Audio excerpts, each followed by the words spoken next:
Today, I'll show you how to effectively save on embroidery foam so you don't use too much. First, you'll need a printer.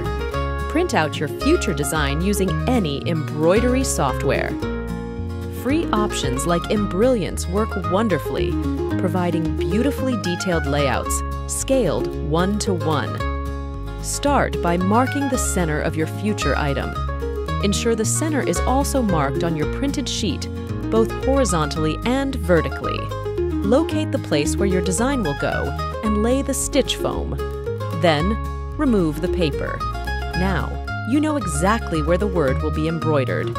Attach the stitch foam with tape to keep it from moving.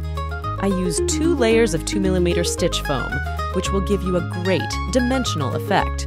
Embroider on your item through the stitch foam. Fonts designed for use with stitch foam are slightly denser than regular fonts. This is to ensure they fully cover the stitch foam, preventing it from showing through and ensuring it is well perforated. Therefore, stabilize your item properly. It's also recommended to use stitch foam that matches the color of your threads. This ensures seamless results.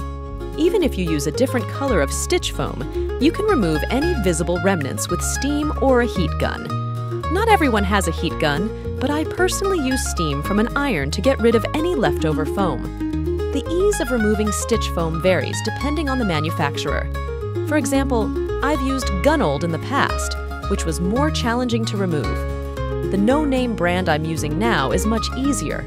While I can't recommend a specific brand, I'm confident there are many excellent stitch foam manufacturers out there. Experiment and find what works best for you. Let me know your experiences. I'd love to hear from you.